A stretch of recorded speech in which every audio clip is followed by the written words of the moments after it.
Muy buenas noches. ¿Se respetan los derechos humanos en Colombia?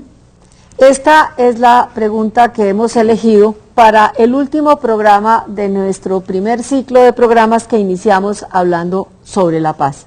Y la escogimos precisamente porque en los últimos días el asunto de los derechos humanos ha estado en las primeras planas con motivo de la visita de los presidentes de la Comisión Interamericana de Derechos Humanos y de la Corte Interamericana de Derechos Humanos y del presidente del capítulo para América Latina de Human Rights Watch, el doctor José Miguel Vivanco, que vinieron a Colombia con el propósito de medir el pulso al estado de los derechos humanos en distintas regiones del país. Al final de la semana y como cierre de la visita, se anunció que Colombia podría salir temporalmente de la lista negra de los países con graves problemas de derechos humanos, pero al mismo tiempo se conocía el asesinato de un líder de restitución de tierras en Tumaco y las quejas constantes de varias organizaciones de víctimas que denuncian que siguen siendo objeto de amenazas contra sus vidas. Para aportar a tratar de responder esta pregunta sobre cuál es el estado real de los derechos humanos en Colombia, nos acompañan esta noche Guillermo Solarte, sociólogo de la Universidad Complutense de Madrid, director de la Corporación Misión Rural e impulsor de iniciativas como el Congreso Mundial de Paz. También está el doctor David Suárez, un doctor en filosofía, diplomado en Derechos Humanos y Resolución de Conflictos y catedrático de Derechos Humanos en la Facultad de Ciencias Políticas de la Universidad Javeriana. Y finalmente el representante a la Cámara por el Putumayo, el liberal Guillermo Rivera, una de las figuras del partido que más se ha destacado en su trabajo por la ley de víctimas, el marco jurídico para la paz, por estar denunciando permanentemente y estar preocupado por el tema de las desapariciones forzadas. Para dar ambientación al programa vamos a iniciar con una entrevista que hicimos precisamente al doctor José Miguel Vivanco, que estuvo, como les conté, la semana pasada de visita en Bogotá. En los últimos días han visitado Colombia representantes de la Corte Interamericana de Derechos Humanos y de algunas de las organizaciones no gubernamentales especializadas para pulsar la situación del país. Desplazamiento forzado, violencia sexual en el conflicto, asesinato de líderes comunitarios y sindicalistas, reclutamiento de niños, paramilitarismo con diferentes reformulaciones con la complicidad de algunos poderes públicos, las mal llamadas ejecuciones extrajudiciales o falsos positivos, tienen a Colombia en la lista negra a nivel mundial sobre el respeto a los derechos humanos. La presidencia de Juan Manuel Santos ha significado para muchos una cierta mejora en cifras y situaciones. El director para las Américas de Human Rights Watch, una de las ONGs más importantes del mundo, José Miguel Vivanco, analiza para las claves la evolución reciente de Colombia. El problema de Colombia es, yo diría, fundamentalmente la impunidad. Es decir, el hecho de que violaciones cometidas por las guerrillas de la FARC, por grupos paramilitares o autodefensas o BACRIM, como quiera que usted la llame, pero que en los hechos tienen pocas diferencias, sin embargo siguen violando los derechos humanos con gran impunidad. Y también el que agentes del Estado violan estos derechos y muchas veces se hace muy difícil investigarlos, procesarlos y castigarlos por estas violaciones a los derechos humanos. Sin embargo, creo que hay que reconocer que gracias a la labor de la Fiscalía, que no es perfecta, pero que trabaja con mucho tesón desde hace por lo menos 2 décadas en las investigaciones sobre violaciones a derechos humanos, y la labor de los jueces, es que se ha ido, yo diría, reduciendo la incidencia, las antiguas masacres que se daban, que eran tan habituales, incluso los falsos positivos, que tuvieron una gravedad extraordinaria durante la administración del presidente Uribe. Entre el 2002 y el 2008 el fenómeno de falsos positivos se extendió a lo menos 1.700, 1.800 causas que afectan a 3.000 víctimas que están bajo investigación por parte de la Fiscalía. Los falsos positivos son un grupo enorme de violaciones sistemáticas a los derechos humanos, que por lo demás para la Corte penal internacional constituyen crímenes sistemáticos. La Corte no acepta el que sean catalogados estos falsos positivos como hechos aislados. Para la Corte constituyeron abusos donde se puso en marcha un sistema, donde había encubrimiento, se les enterraba como NNs y había una protección de la corporación. La Corte Penal Internacional ha dicho recientemente que está muy atenta a las investigaciones en materia de falsos positivos. La reforma constitucional sobre el llamado fuero militar, que será aprobada esta semana en el Senado, despierta la inquietud de Vivanco como la de amplios sectores colombianos. Tenemos la esperanza que esta reforma a la Constitución política, para ampliar el fuero militar y cubrir con ello violaciones gravísimas a los derechos humanos, tenemos la esperanza que esta iniciativa fracase. Ojalá eso ocurra la próxima semana durante los debates en el Senado. La reforma constitucional excluye explícitamente solo 7 figuras delictivas y se ha incorporado entre esas 7 la ejecución extrajudicial, con lo cual se da a entender, se sugiere que los falsos positivos están excluidos expresamente de la jurisdicción militar, al igual que la tortura, la desaparición forzada y otras figuras delictivas. Sin embargo, eso es un error, porque la ejecución extrajudicial como tal no está tipificada en Colombia, no es un delito en Colombia, tampoco lo es en derecho internacional. Y si no lo está, y ocurre que se excluyen solo esos 7 delitos, la persona, el soldado u oficial que está sujeto a una investigación por parte de la Fiscalía va a sostener, y creo que con justa razón, que su causa, que es por homicidio en persona protegida, así se define la causa, así está tipificado el delito, debe ser inmediatamente transferido a la jurisdicción penal militar, porque no está mencionado entre esas 7 figuras delictivas. Lo que he tratado de explicarle a las autoridades es que si realmente lo que se quiere hacer es asegurar que los falsos positivos sigan siendo investigados por la Fiscalía, entonces habrá que incorporar la figura del homicidio en persona protegida y el homicidio agravado a ese catálogo de delitos de 7, incrementarlo a 9, para que quede con toda claridad establecido que esas 9 figuras delictivas están explícitamente excluidas del fuero militar. Situados bajo la lupa de las instituciones internacionales, nos preguntamos, ¿ha mejorado en Colombia el respeto a los derechos humanos? Bueno, señores, han oído la entrevista con el doctor Vivanco y como un panorama general de lo que ha sido el asunto de los derechos humanos en Colombia. Yo quisiera empezar porque cada uno de ustedes me diga cómo percibe el estado de los derechos humanos en Colombia, qué sabe, qué piensa que son los puntos críticos, si hemos mejorado, si nos hemos deteriorado en esa materia, doctor Solarte. A ver, yo quisiera empezar con la lectura de un párrafo que Gandhi le escribió a Julian Huxley cuando le preguntaban a Gandhi en 1947 que qué pensaba de los derechos humanos. Se hizo una consulta, no sé si era UNESCO o la ONU, y a muchos intelectuales y militantes y líderes del mundo, Gandhi contestó, voy a leer la carta, es le suplico que sea sí, es un solo párrafo, bueno, para condensar, ¿vale? Vale. Es un poco, vale. ¿Por qué? Porque creo que está concentrado el problema de los derechos humanos en un solo punto. Listo. ¿Vale? Y quiero abrirlo. Listo. Para poder después adelantar un diálogo correcto. Un poco más amplio, ¿vale?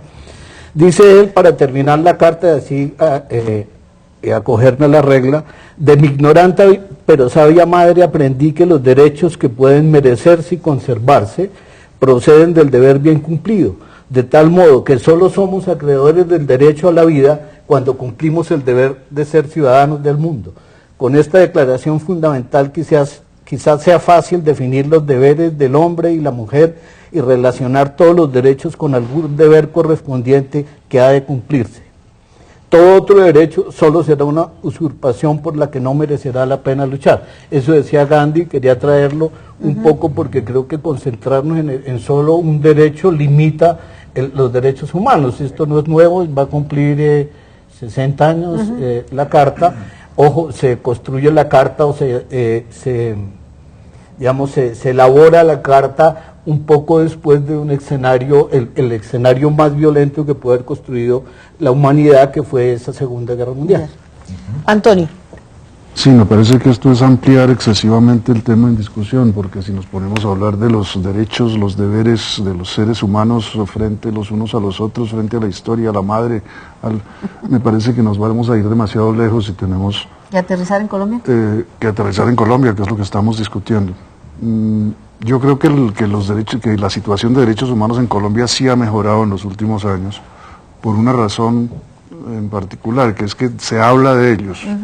La prensa, en la radio, en el Congreso, se habla muchísimo de derechos humanos. Incluso se habla de los derechos humanos en las filas militares, cosa que hace 20 años era absolutamente inimaginable. Entonces, efectivamente, hablar es un avance. Hablar es un avance, y el hecho de hablar ha puesto también en discusión las instituciones y la legislación al respecto. Doctor Suárez. Pues yo pienso lo mismo, pienso que ha avanzado el tema de los derechos humanos. Indiscutiblemente hay una mejoría en el sentido de que efectivamente se puede hablar de derechos humanos y que el tema de derechos humanos se ha desideologizado. Desmamertizado, exactamente, porque de lado y lado, claro, el tema de los derechos humanos era hace 20 años atrás, que es el referente que toma Antonio, pues efectivamente hace 20 años atrás el tema de derechos humanos, hablar de derechos humanos en unos países era ser tildado de comunista, subversivo, lo que fuera, y en otros lugares era ser tildado de opositor o disidente o cosas parecidas. Yo creo que se ha despolitizado, entre comillas, el tema, aunque el tema de derechos humanos sigue siendo un tema político, porque los derechos humanos efectivamente son el estándar a través del cual uno mueve lo político. Y se es realmente, y más allá un poco del derecho a la vida, más allá un poco de que el ciudadano tenga unas garantías y goce de unas libertades y demás, lo principal es que el ciudadano pueda ejercer libertades políticas. Es decir, el momento en que la salud total de los derechos humanos, que hablamos de mejoría y de signo de cuándo podemos decir que los derechos humanos gozan de buena salud, es cuando cada ciudadano pueda hablar sin miedo y pueda participar políticamente, pueda decidir el diseño de sus instituciones políticas. Mientras eso no existe o no sucede o hay talanqueras para que eso pueda ocurrir, está recortado ese derecho. Doctor Rivera, usted que ha estado en el Congreso durante varios años, ¿cómo ve el panorama de los derechos humanos en Colombia? No, yo comparto aquí con los compañeros de panel que ha mejorado, pero yo también diría que los 8 años anteriores, es decir, los 8 años entre el 2002 y el 2010, la situación de los derechos humanos fue bastante crítica, porque si bien los jueces desarrollaron una muy buena tarea, y las ONGs y la comunidad internacional, había un gobierno que desafortunadamente volvió a ideologizar el tema de los derechos humanos. Entonces esos calificativos de terroristas de civil, de estas ONGs que defienden a los terroristas, y era un estigma, no era un tema fácil. Digo esto un poco para reivindicar que del 2010 en adelante, aunque falta mucho por hacer, me parece que un poco el talante de este gobierno ha sido más aperturista a entender que el tema de los derechos humanos es un imperativo del Estado de Derecho, y que no puede ser una consigna de un partido político o de un sector político en particular, y sobre todo que ese estigma me parece que quedó atrás, que preocupaba mucho. Pero en esos progresos que efectivamente se han visto bajo este gobierno, hay un punto negro muy particular, que es precisamente el fuero militar.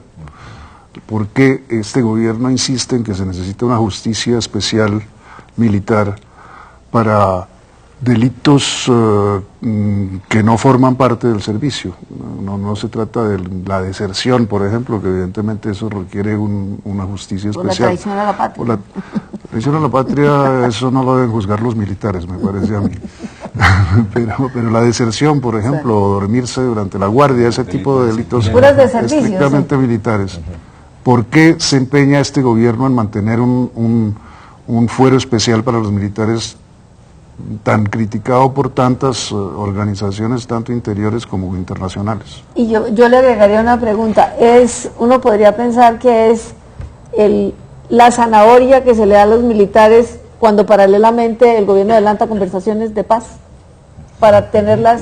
Sí, bueno, yo he votado negativamente el proyecto en todo su trámite y me he distanciado de la coalición a la que pertenezco.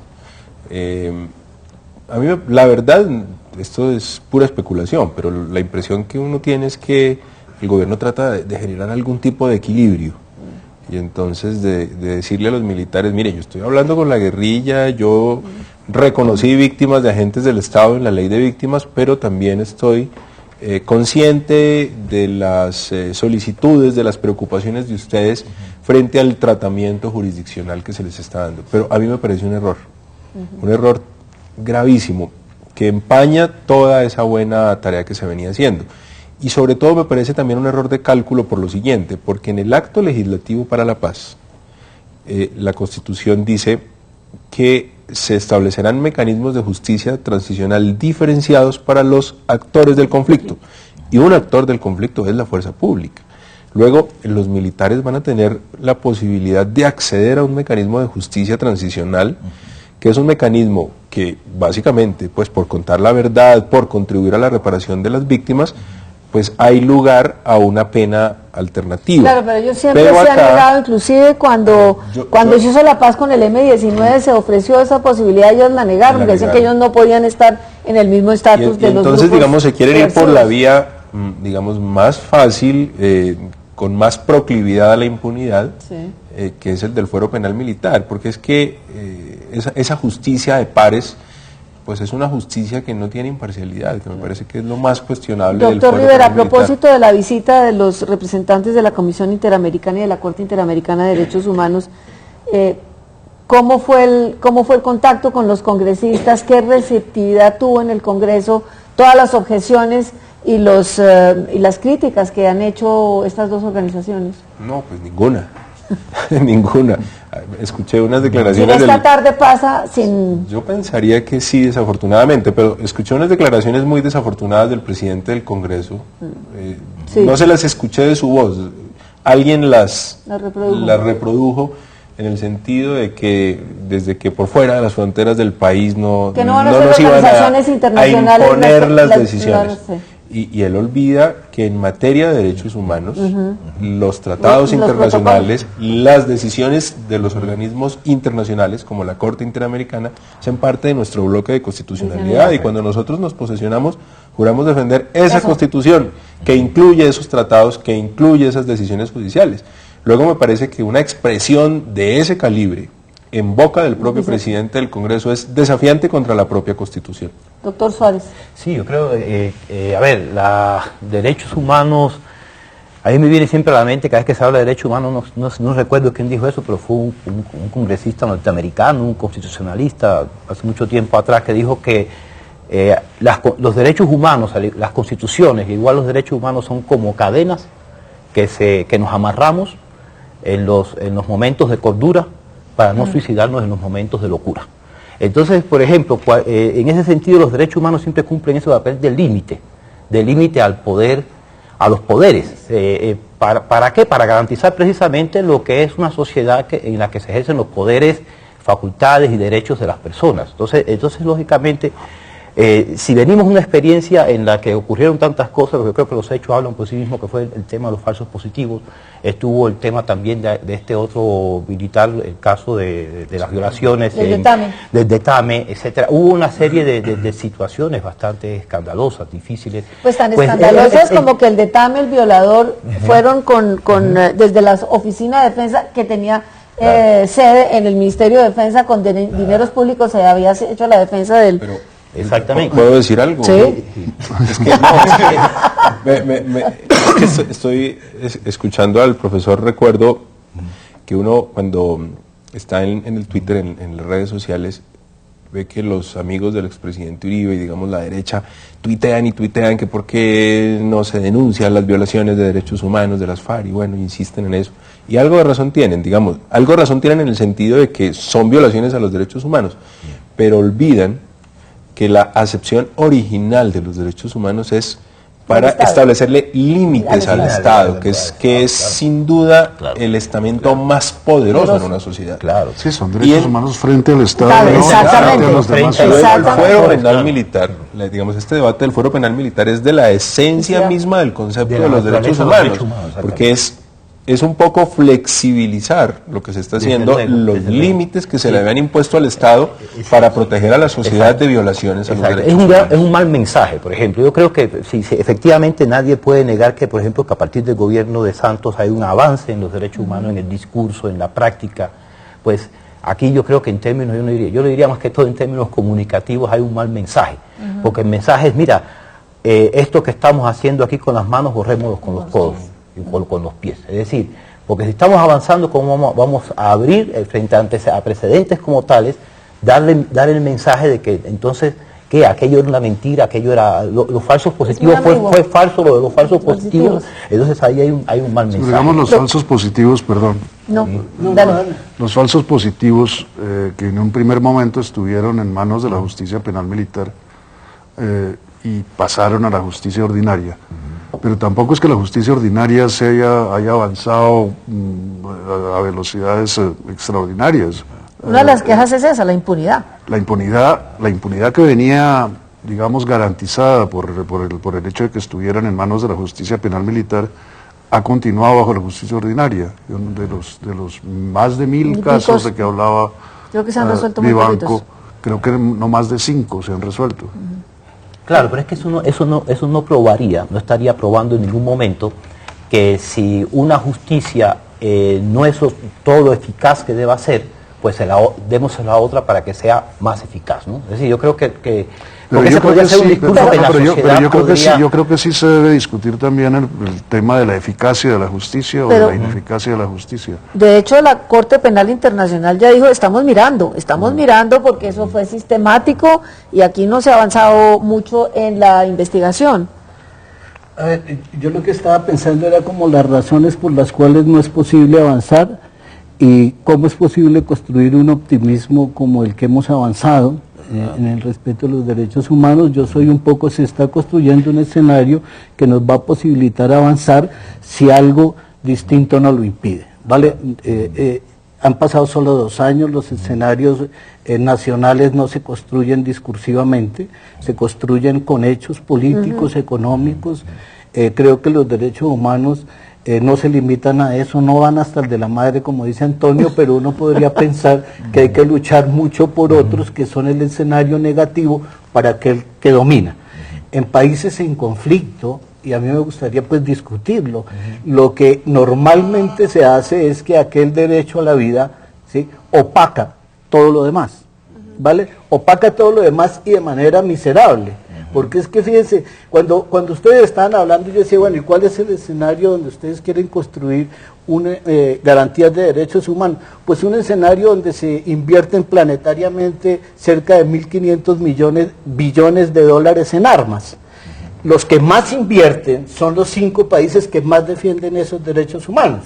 Entonces uno diría, oiga, si estos señores, o sea, Estados Unidos, Francia, Inglaterra, España, bueno, Rusia y China, sin que lo respeten el término occidental de la palabra, lo que sucede es que en ese escenario no vas a poder, por lo menos, pensar en construir un escenario de respeto al derecho a la vida. Bueno, pero guardadas proporciones, si lo trasladamos a Colombia, Colombia el impuesto, digamos, lo que se va Pero en sí. defensa, pues abona a su argumento localmente. Claro, pero no solo lo que se va en defensa del Estado, que es, digamos, el primer violador de derechos humanos como le corresponde frente a una carta que está limitándolo, ¿vale? Es también los ejércitos privados, ¿sí? Esos ejércitos privados que a veces, ¿sí?, diluyen tu libertad en obediencia. Tienes que ser obediente. La vez pasada, y quería mirar para aterrizar como me pedías en Colombia, como decía una amiga, aterrizar solo los que vuelan, ¿no? Los demás no aterrizan, ¿vale? Entonces, para aterrizarlo, como decía Antonio, mira, estamos haciendo un trabajo de investigación, 8 variables, durísimas, son durísimas de esos violatorias de los derechos humanos. Desplazamiento, predios abandonados, desapariciones, secuestro, masacres, fosas, y concentración de Gini de la tierra, ganadería y cultivo de coca, ¿sí? Al mirar el mapa duro de eso que involucra todos los derechos y sobre todo el de la vida, ¿sí? Uno encuentra que el escenario no está para garantizar los derechos.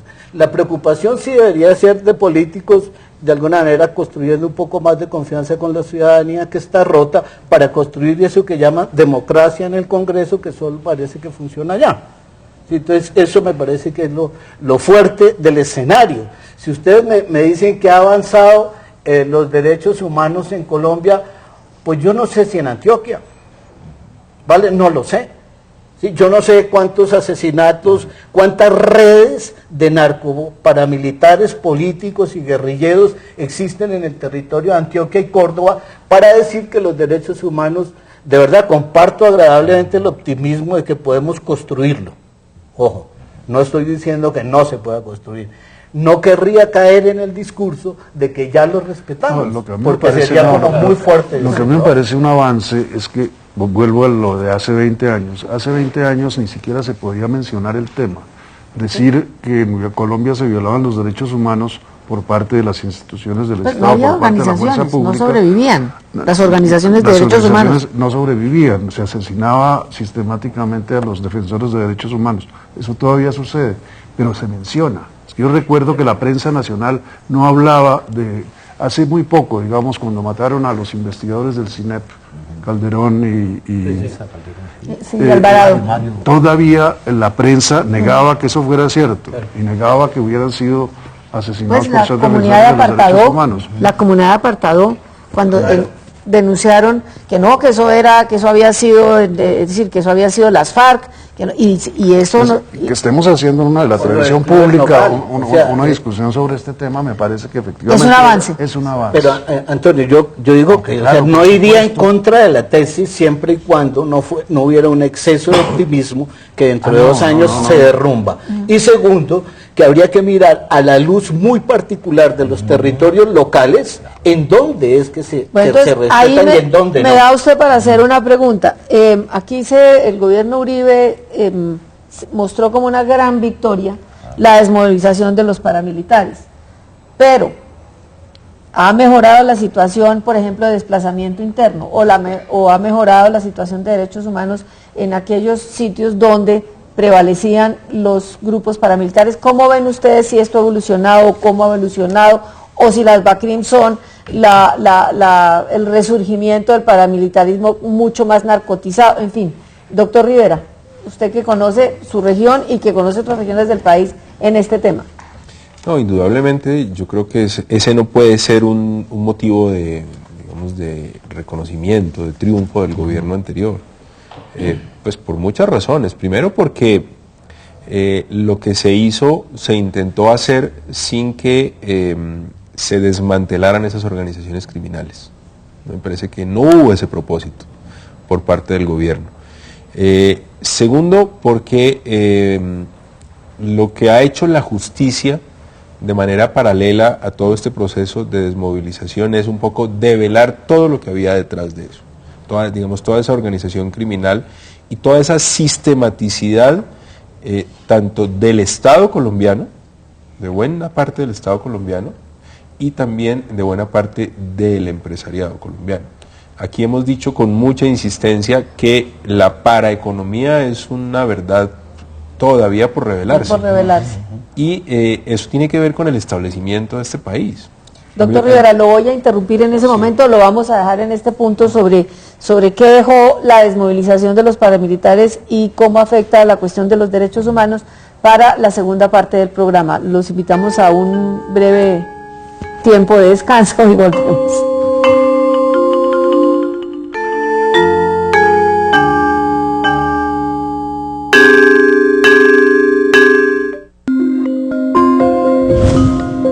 Ya volvemos con Las Claves. Este miércoles en Hablemos de Paz y Derechos Humanos. En primer lugar, la paz para Colombia. Sinceramente, lo sentimos como en carne propia. Lo que le pasa a Colombia, un colombiano, es como que si le pasara a un ecuatoriano. Vea al presidente de Ecuador, Rafael Correa, en entrevista exclusiva para Canal Capital. Tenemos una frontera común, 600, 700 kilómetros, que nos cuesta cerca de 120 millones de dólares anuales cuidarla, por el conflicto en Colombia. Espérelo a las 8:30 de la noche con Baltasar Garzón y Pedro Medellín. Canal Capital, televisión más humana. La Declaración Universal de Derechos Humanos en su artículo 23 establece que toda persona tiene derecho al trabajo, a la libre elección de su trabajo, a condiciones equitativas y satisfactorias de trabajo. Toda persona que trabaje tiene derecho a una remuneración equitativa y satisfactoria, que le asegure, así como a su familia, una existencia conforme a la dignidad humana, y que será completada, en caso necesario, por cualesquiera otros medios de protección social. Toda persona tiene derecho a fundar sindicatos y a sindicarse para la defensa de sus intereses. Tu voz cuenta. Canal Capital, televisión más humana. Llegó el momento de la separación. ¿Y por qué? Porque tú te llevas los papelitos y yo me llevo las cascaritas. Clasifica ya en bolsas diferentes los residuos orgánicos e inorgánicos. Separa, los recicladores hacen el resto. Programa Basura Cero, UAESP, Alcaldía Mayor, Bogotá Humana. Apoya Canal Capital.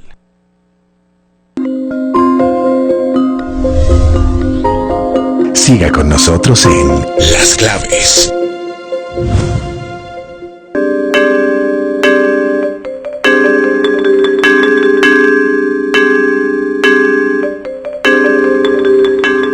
Bueno, el doctor Rivera planteaba al final de nuestra primera parte del programa que todavía hay mucho por develar de las relaciones que hubo entre el establecimiento y los grupos paramilitares.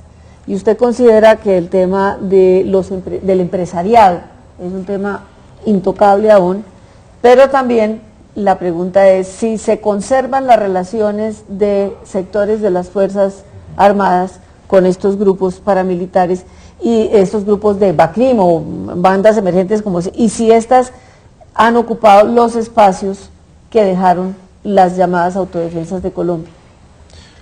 Sí, yo creo que han ocupado en gran medida esos espacios, pero cuando me refería al aparato económico, al establecimiento de este país, lo hacía porque en gran medida las dificultades a las que se va a enfrentar la institucionalidad, por ejemplo, para lograr la restitución de tierras, es la cantidad de testaferros y de empresarios rurales que van a hacer uso de todos los recursos legales, tanto de manera, legales, digamos, de manera limpia como no limpia, para frenar todo ese proceso de restitución de tierras. Nosotros decimos con orgullo, y lo digo yo, ya hay 3 sentencias, pero si usted revisa esas 3 sentencias, en esas no hay opositor, digamos, son baldíos, son temas relativamente fáciles. Yo quiero ver a los jueces de restitución de tierras cuando haya opositores. Cuando haya opositores y cuando estos con sus pools de abogados empiecen a usar los recursos de ley limpiamente, pero también los no limpios. Y quiero ver quiénes están detrás de eso. Yo presenté una proposición, les cuento esto, una proposición en el Congreso empezando este semestre, en la que apelaba al artículo 137 de la Constitución que permite hacer las indagaciones parlamentarias. Y el propósito nuestro era hacer una indagación parlamentaria para descubrir quiénes estaban detrás de la tierra despojada.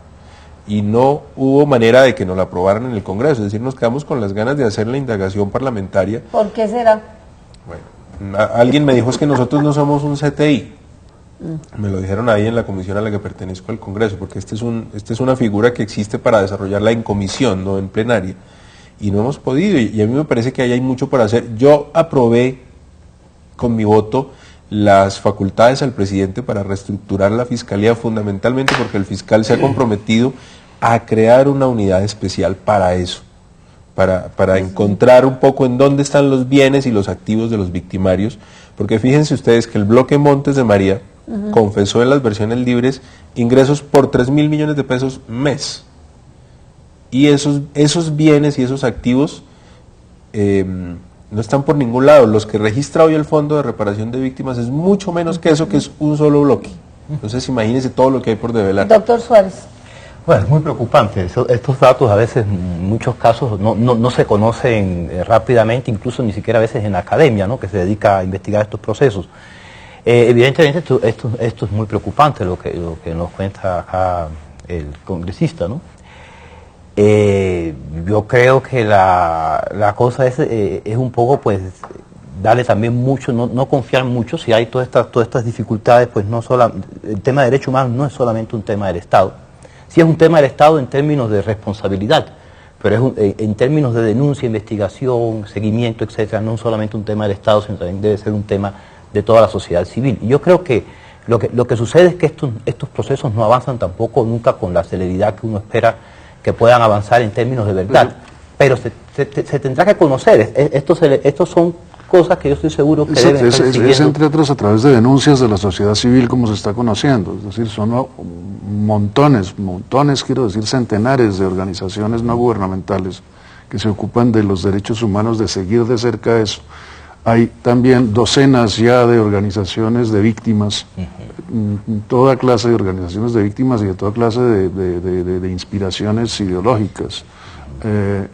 Hay organizaciones de los campesinos despojados, hay organizaciones, y también existe lo contrario de lo que hablaba María Elvira, los ejércitos antirrestitución. Pero creo que sí, que efectivamente en eso está participando la sociedad civil muy activamente.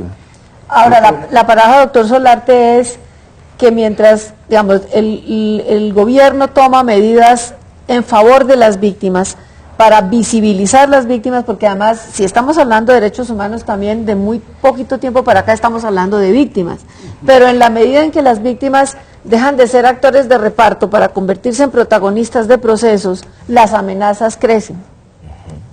Bueno, yo creo como varias cosas. Una es un poco la relación que estaba el congresista tratando de explicar por qué en el Congreso no se aprueban las leyes realmente fuertes contra los que desposeen la tierra, los que despojan la tierra. Hace 12 años, cuando hicimos Misión Rural, descubríamos que gran parte de los congresistas eran terratenientes. Y sobre todo los de las comisiones quintas. Claro, entonces tú miras eso, mira esto que lo descubrimos hace mucho tiempo. Decía uno, cómo poder democratizar digamos, la propiedad de la tierra, cuando la relación, algunos decían feudal, sí, entre el Congreso y la propiedad de la tierra estaba ahí. Y creo que después, con el tiempo, eso se expresó en paramilitarismo político en el Congreso. El 35% del Congreso, claro, aliado de los paramilitares. Uno dice, si eso fue así, o sea, habría que volver a la esperanza y decir, hombre, puede cambiar el Congreso. Yo bien me temo que tendría que haber una revolución política inconmensurable para poder cambiar el Congreso, y habría que radicalmente pensar en otras cosas, ¿no? Fíjate. Es decir, que primero vendría el cambio en la posesión de la tierra y solo después el cambio en las... No, yo no me aventuro a decir eso, en tanto que ahora la tierra no es, digamos, lo fundamental. Fíjense lo que voy a decir, que puede ser muy fuerte. A ver. Nosotros trabajamos con campesinos, y en una ocasión en el Cauca estaba reunido con algunos campesinos, unos 60, 70, todos de la edad, bueno, de nosotros, ¿sí? Todos, al preguntarles si ellos tenían por lo menos pensión, ¿sí? De los 60 ninguno tenía pensión, y el derecho que ellos querían tener, estoy diciendo lo que decía, era el derecho a la pensión. Y fíjense que cambiaba un poco el concepto. Ellos querían tener casa y parcela, pero la fuente de trabajo y de ingresos no podía seguir siendo la tierra, en tanto su edad, 65, 70, no los podía, y los hijos ya habían emigrado. Vale, ese es un contexto un poco muy particular que puede dar como algunas señales si es que lo que se necesita es restaurar el derecho a la tierra o restaurar todos los derechos en los territorios rurales colombianos donde más golpeados han estado, ¿no? Eso es un poco, y quería una cosa pero mínima, porque es que cuando dijo Vivanco que las masacres antiguas, yo me estremecí, lo de Santa Rosa de Osos fue... Es cierto, la masacre de Santa Rosa de Osos. Claro, yo dije... Pero es cierto que durante que han disminuido. Han disminuido las masacres. Pero no el tamaño de la masacre. Ese es un juego de palabras muy duro con la gente que vive allá. No, de acuerdo. Sí, De acuerdo. Pero yo creo Con que sí hay que cualquier víctima aceptar. es un juego de palabras muy duro decir que ha disminuido la violencia. Y sin embargo ha disminuido la violencia. Pero pues, eso es lo que sucede, la injusticia comparativa con las últimas víctimas de un conflicto. Pero te pregunto, igual es una polémica fuerte. Mira la disminución de la violencia en las dictaduras fuertes. Yo viví el último año de Francisco Franco y después toda la transición allá. Y claro, la gente decía que era muy seguro, que no existía la violencia, como pueden decirte en muchos municipios colombianos. ¿Y cómo va a existir la violencia si te matan? Dicen que la violencia volvió ahora. Imagínate, como si alguna vez hubiera desaparecido, ¿sí me entiendes? Cambia el matiz y tú te enredas pensando cosas del orden, ¿sí? La violencia disminuyó, luego si la violencia disminuyó, los poderes fácticos que le imponían han desaparecido cuando ha cambiado pilas, o sea, si discutamos los excesos, como bonito para darle duro a eso. No me parece que estés infiriendo cosas correctas es decir, nadie dice que los poderes fácticos han desaparecido, y sin embargo es un hecho medible estadísticamente. Tú puedes estar enamorado de las estadísticas. No te contradigo, es que mira, yo lo que te estoy diciendo, y vuelvo al punto de las dictaduras duras, ¿sí? De los países que llevan 40, 30 años de dictadura, pues ahí no hay violencia, no la hay, o sea, no la hay en el sentido de muertes, digamos... yo creo yo creo que esa discusión es muy interesante, pero a veces un poco lo que es a veces engañoso. Yo creo que manejar el tema de derechos humanos, obviamente desde el punto de vista de estadísticas, de cifras, de si disminuyó, si aumentó, es importante porque eso permite medir, el estado de cosas, ¿no? Digamos, si se avanza o no se avanza, si la eficacia de una política, pero a veces es muy engañoso. ¿Por qué razón? Porque puede ser, por ejemplo, en la academia se suele hacer muchas veces esa pregunta, y yo creo que también se la hace en algunos casos, la sociedad civil también se la hace. Si hasta dónde, por ejemplo, los hechos muchas veces, cuando ya se denuncian, cuando ya se conocen, ya ejecutaron su programa. Es como un virus que ya una vez que ejecuta sus programas, bueno, ahora vamos a hablar de él, pero ya cuando se habla de ese problema, ya él hizo su trabajo, ¿no? Entonces eso pasa mucho, eso pasa con las dictaduras, eso pasa con los problemas de derechos humanos. Es decir, una vez que de pronto no hace falta hacer, no sé, si el límite era hacer 40 masacres para tener en cierta región condenadas y silenciadas a las personas, ya se ejecutaron, y ahora no hace falta, ya es ineficaz, ya pasó el tiempo a hacer las masacres. Entonces se pasa a otro momento. A otro nivel. Y yo creo que también hay que tener un poco de cuidado porque precisamente en los procesos políticos esto a veces no se cambian las realidades, sino se cambian los nombres. Entonces un poco con el tema y yo no sé, me gustaría un poco tocarlo, el tema de paramilitarismo BACRIM. Evidentemente cuando se hablaba, hubo una gran polémica siempre, una gran discusión en torno a paramilitarismo, autodefensa, porque obviamente había una connotación diferente en cada uno de los términos, pero ya cuando se deja hablar de paramilitarismo como un proceso de desmovilización presuntamente exitoso, hay una mutación, ya no se puede hablar de paramilitarismo, se habla presuntamente exitoso, se habla de presuntamente exitoso. Es que habría que ver que en todas partes, no solo en Colombia, cuando se desmoviliza alguna fuerza armada irregular o incluso una fuerza armada regular, buena parte de sus miembros se convierten en delincuentes comunes. Eso sucedió en Centroamérica. Eso sucedió en Alemania. Y sucederá aquí si prospera el proceso de paz. Y en ese sentido quiero darles una vuelta de tuerca. Vámonos al proceso de paz y quiero que me comenten qué opinan de la reciente propuesta de las FARC, la que hizo por medio de la Cruz Roja, para que se constitucionalice la agenda y se someta al derecho internacional humanitario, porque es la primera vez en que las FARC reconocen la necesidad de someterse al derecho internacional humanitario, que son las grandes violadores de derechos humanos en este país, o una de las grandes. ¿Qué opinan ustedes? Doctor Suárez. Bueno, si es así, de resultar es un paso bastante positivo, ¿no? Porque es reconocer, por ejemplo, el derecho internacional. A las guerrillas solamente se las puede cuestionar, ¿sí? Como actores armados desde la perspectiva del derecho internacional humanitario, no desde la perspectiva obviamente de los derechos humanos, porque los derechos humanos miden el comportamiento del Estado, ¿sí? Son límites al poder del Estado. No, entonces, en ese sentido, pues habría que acogerlo con bastante beneplácito, ¿no? Sí, es la primera vez, es decir, las FARC siempre han reclamado el estatuto de beligerancia, pero a la vez se negaban a aceptar el respeto por los derechos humanos que va implícito en el estatuto de beligerancia.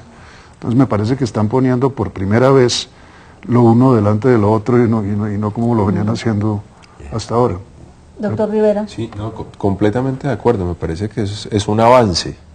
Es un avance, entre otras cosas, porque doctrinariamente acogerse al derecho internacional humanitario o darle un reconocimiento de actor de conflicto armado no per se significa darle reconocimiento de beligerancia.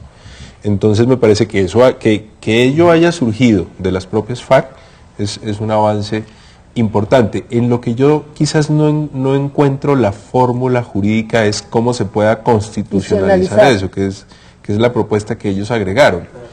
Es ahí es donde ellos hablan de constitucionalizar la agenda. Pero fíjate, o sea, primero optimismo total en las señales que se están dando, que me parece que es positivo. O sea, que ellos digan esto, que el diálogo avance milimétricamente, pero avance. Me parece positivo. ¿Sí? Lo de la constitucionalizar, yo siempre he pensado que el horizonte de la cuestión va a ser una constituyente. O sea, podemos debatir lo que sea, ¿sí? Pero creo que, aunque no está en la agenda, parte de la cuestión oculta del proceso, bueno, oculta, ¿vale?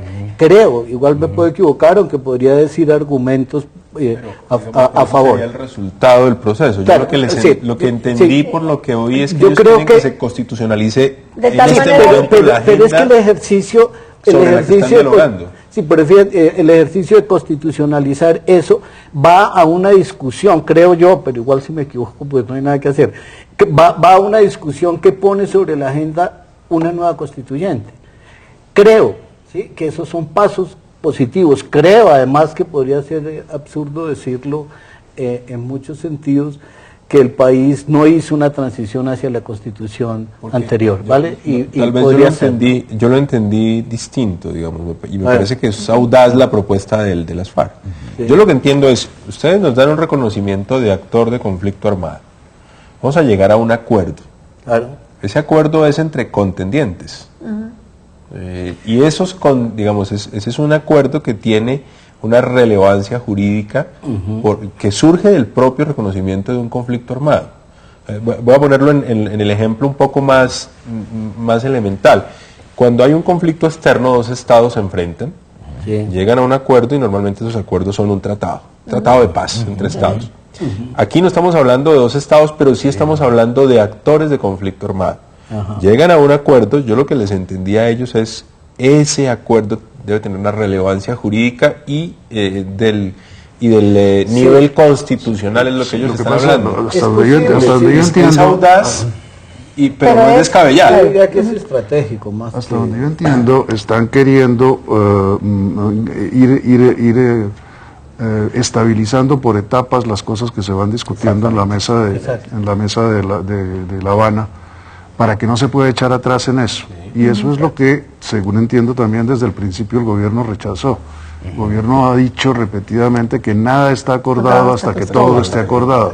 Las FARC, con esta propuesta, que me parece interesantísima, ya dije, en la medida en que es la primera vez en que las FARC se refieren al derecho internacional humanitario, pero lo que están queriendo lograr con esta propuesta es que se rompa ese principio del gobierno de que todo está acordado y que se acuerden cosas definitivamente antes de que esté acordado todo. Otra interpretación además sumada a esa es que es decir, que es en contravía de la negociación express que pretende el gobierno para poderla alargar en el tiempo, y el tiempo de ellos es largo. Doctor Suárez, ¿usted qué opina? No, lo que pasa es que el gobierno ha dicho una cosa, digamos, que es sensata, pero que claro, convencer a las FARC no es fácil. El gobierno ha dicho, acordemos unas reglas de juego para que ustedes en democracia defienden lo que ahora defienden con las armas. Claro. Y digamos, eso es sensato. Pero las FARC seguramente harán el siguiente cálculo. O sea, y es la estrategia. Nosotros nos podemos jugar en democracia, pero vamos a jugar como una minoría política en principio, y no va a ser fácil defender en democracia. Luego quizás es eso, estabilizar jurídicamente los acuerdos de tal manera que no sean las propias reglas de la democracia las que luego bloqueen los acuerdos. Hay algo que hay que tener en cuenta. Comparándolo con una cosa que bastante apartada, pero es un poco como las reglas de estabilidad jurídica que les dio el gobierno de Uribe a las inversionistas internacionales. Exacto.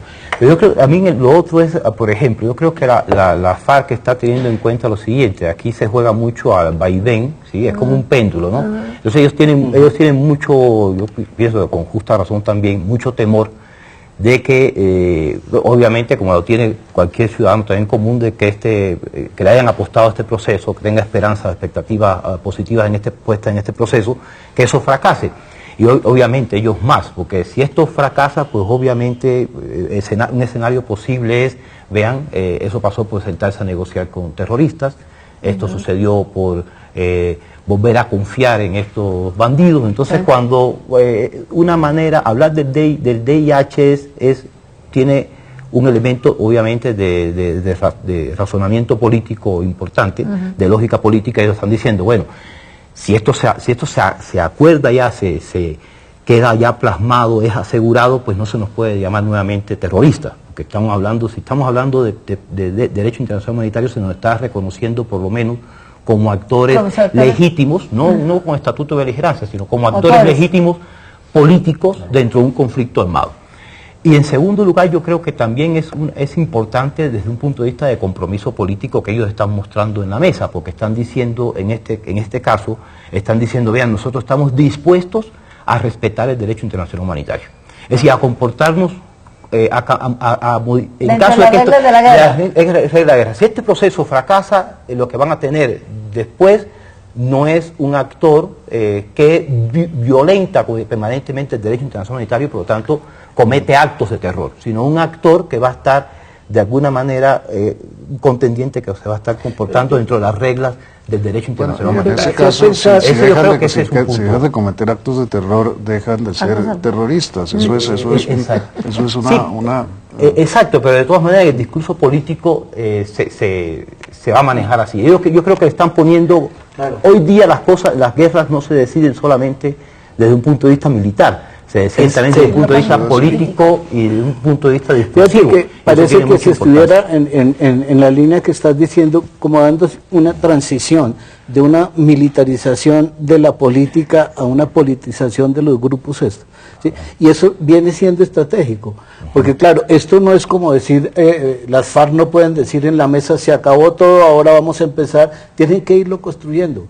Ahora, ¿qué tan cierto es? Bueno, habría que ponerle todas las dudas que hay que ponerle a todos los políticos, ¿sí? Pero bueno, eso es lo que está sucediendo. Empiezan a emitirse, digamos, señales. Oiga, nosotros no somos solo militares, y es muy posible que el ejército empiece a emitir señales, nosotros no somos paramilitares. Y en ese diálogo es que de alguna manera surgiría el optimismo de que ahí es donde se tiene que construir. ¿Y qué es lo que se tiene que construir? ¿Sí? Pues no hay otra cosa que un escenario democrático. Cuando tú hablabas, por ejemplo, un tema duro que es, bueno, ¿y cómo se incorporan todos estos, digamos, delincuentes, terroristas, todos, a la política? Entonces uno dice, pues en una democracia representativa, pues van por el Consejo, la Asamblea y el Congreso, ¿vale? Para poder que eso suceda, te pregunto a ti un poco, porque estás en el Congreso, ¿sí? Habría que cambiar el Congreso, ¿sí? Pues habría que cambiar las reglas de juego para llegar al Congreso. Exactamente. Y eso implica cambios duros hacia una constituyente. Eso es un poco lo que estoy viendo, y creo que el Congreso también está mirando con atención ese tipo de cosas. Incluso las comisiones... Algunos con preocupación que con Claro, pero las comisiones de paz uno alcanza a oír que se camina hacia ese nuevo mapa político con los discursos... Pero entre otras cosas porque el proceso contempla la refrendación, y la refrendación pues tiene varios mecanismos que podría ser una consulta o un referendo o una constituyente. Sí. No, pero hay un tema, por ejemplo, hay dos temas constitucionales que tienen que ser resueltos. Uno es que la sola pertenencia a una organización armada impide inscribirse como candidato. Y dos, el umbral. Es que el umbral en el 2014 será el 3%. Claro. Y cuando se ha planteado la posibilidad de modificar el umbral entre otras cosas, pensando en lo que pueda surgir de los diálogos, los sectores mayoritarios del Congreso se resisten a hacerlo. Claro. Y esa es una reforma vía Congreso, va a ser muy difícil. Yo la veo realmente muy difícil. Bueno, volviendo ya otra vez a cerrar un poquito el foco hacia los derechos humanos, hemos reconocido que hay un avance en la medida en que se está hablando. Yo creo que nos saltamos una parte que fue reconocer que desde el 2008, un poquito antes, empezó una política de derechos humanos dentro de las Fuerzas Armadas, que porque la revelación de los falsos positivos los llevó el reconocimiento de que existían los falsos positivos, y después eso pues un poco se paralizó en la parte del juzgamiento de esos falsos positivos. Está el presidente ministro. Está el presidente ministro y actual era ministro y fue cuando vino el descabezamiento de 27 oficiales y la renuncia que era inevitable del comandante del ejército, el general Montoya, cuestionado también por problemas de derechos humanos. Entonces habría que reconocer que hay algo, y les digo, como pues no me gusta hablar personalmente, pero tuve una experiencia en la Macarena con unos guías, y me dice uno de los guías, con esa vaina de los derechos humanos, aquí ya el ejército respeta, han cambiado las relaciones de la comunidad con el ejército, que antes eran muy malas, mientras que la guerrilla les respetaba, les compraba las gallinas, les compraba el ganado, no les rompía las cercas, llegaba el ejército y dice, la vaina de los derechos humanos, digamos, puede que poquito, pero ha avanzado, inclusive dentro de las mismas tropas. Entonces hemos avanzado, estamos hablando, hay unas mayores preocupaciones para hacer las cosas como toca hacerlos, aún dentro de lo horrible que es la guerra, pero subsisten muchos pendientes. Hay medidas, hay posiciones del gobierno reformistas, pero hay unos pendientes. ¿Ustedes cómo resumirían esos pendientes? Yo quisiera decir algo que me parece que es un pendiente gruesísimo y que no solo depende del gobierno. Y es el imaginario colectivo, la sociedad colombiana. Esta sociedad es bastante resistente a los derechos humanos, y lo digo con cierto dolor. Lo digo con cierto dolor porque cuando tú hablabas del último año de dictadura que te tocó vivir en España, y yo recordaba lo que uno oye en el común de la gente, pero es que con Uribe sí había seguridad. A la gente poco le importan las interceptaciones ilegales, poco le importan los falsos positivos. Mientras el falso positivo no sea uno. Claro, mientras no sea. En cambio, digamos, le importa que no haya más retenes, que no haya más extorsiones de las FARC. Digamos, lo demás se tolera siempre y cuando esto esté mejor y la economía crezca, en fin. El todo vale. Un poco lo que quiero decir es que el imaginario colectivo del colombiano común y corriente es bastante resistente a los derechos humanos.